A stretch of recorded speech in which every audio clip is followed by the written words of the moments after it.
Isekai is an interesting genre, or more so subgenre, in concept and how most series that fall under its umbrella are executed. The concept of reincarnation is interesting and is prevalent in many cultures throughout history, so stories about characters reincarnating into interesting scenarios is sure to produce some interesting series. However, the reason the execution of most isekai stories is interesting is that most are devoid of anything interesting or truly unique, and it's almost comical how so many of these series are almost carbon copies of each other. The ability to create a whole world and drop somebody from a different world into that world, and explore the differences in how the worlds function, and create new species, political systems, and so on, should generate as many unique stories as there are people that can come up with these stories. And yet, most of these stories revert to the mean of medieval times with the same cookie-cutter fantasy mobs. It would be impressive how soulless most of these series are if it weren't equally, if not more, saddening. I want to do a little bit of critiquing of the isekai subgenre, looking at some of the series that get isekai right, in my opinion, as well as looking at what future series can do to improve stories told under this umbrella. As I said before, isekai is an interesting genre. Unfortunately, the overwhelming majority of the stories told within the subgenre lack anything notable to make them stand out. One of my biggest gripes with isekai and fantasy anime as a whole is that so many of them feel the same. The environments feel the same, modeled after medieval ages Europe. A lot of them have similar premises of getting transported to another world, usually because of a god making a mistake and apologizing by sending them to another world with some type of cheat skill, or by the character somehow dying.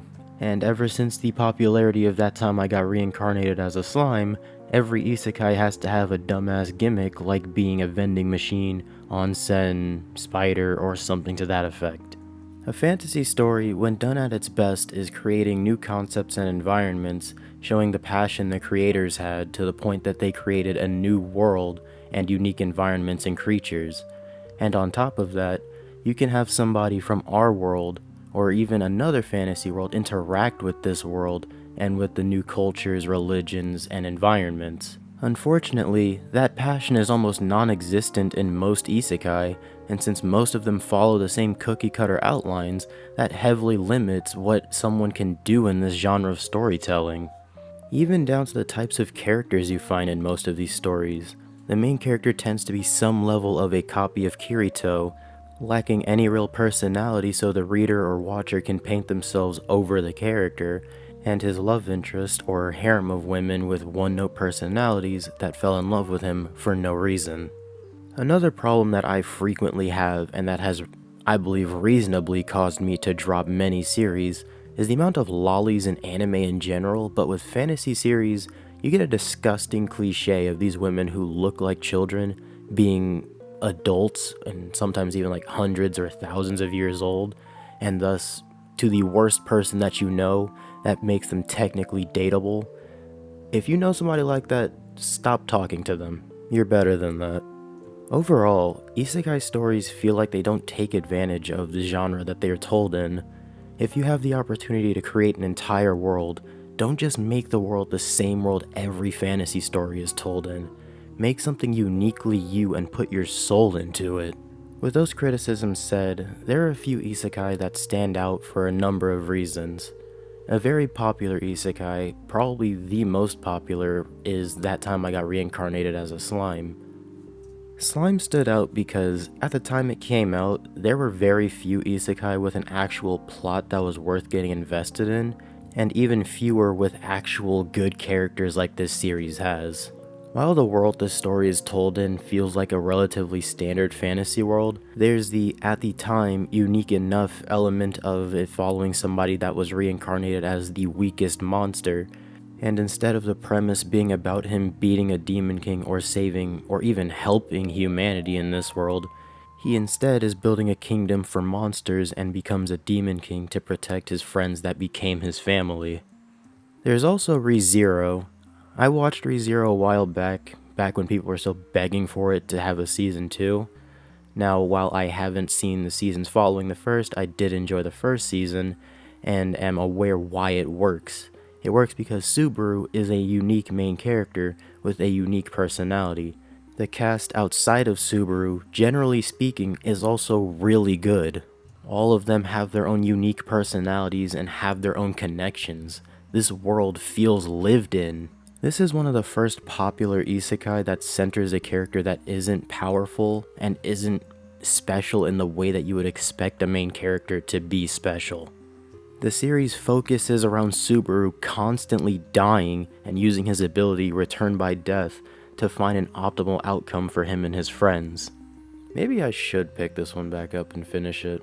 Even for series I don't personally enjoy like Konosuba, Eminence in Shadow, or Jobless Reincarnation, I can at least see the value in them to some extent, since they have unique enough casts, have an interesting premise, or twist on pre-existing cliches of the genre.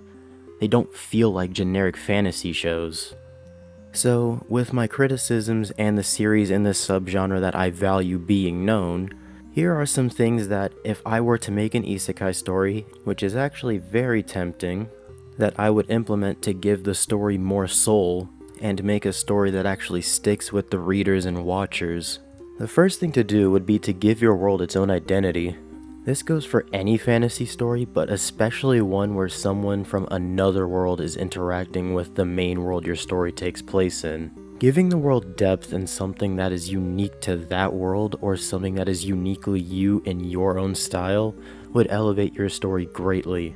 Everyone in any field of creativity has their own little quirks, and I think those should be embraced even harder when making a fantasy setting. Second thing, don't focus the story around one element. There are too many gimmicky isekai stories centered around a character being reincarnated as some type of creature or object, or where the entire premise is focused around their one ability that they have. It's repetitive and it limits the scope of what can be done with that world and its cast. Speaking of the cast, flesh them out. The characters need to have personality. So many fantasy stories bank on escapism and fail to deliver on any substantial story elements like characters and environment, even though those are the basics of any story. Take the time to give your characters personality and motivation.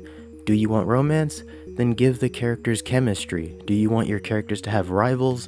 Then flesh out the rivalry and play around with that dynamic. The characters need to feel like they could exist. Self-insert characters are bad and need to be left in the past. The final point I want to make is show the readers and watchers how this new world may differ from our own world. Show a difference in morality and common sense, and have the main cast challenge the norms of the world, not simply conform to them. Not in a this person is powerful so they must be right way, but in a let's discuss this and see who is correct way. These types of stories could be a goldmine for dissecting our own societal norms if done right. Like the inherent evils of allowing the richest people among us to dictate how we should live our lives for their causes. I named this video the Isekai Paradox because these types of stories should be really good, with as many unique stories and casts as there are people to write them.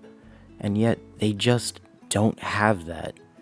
So hopefully this video inspires someone to make a story like these, but better.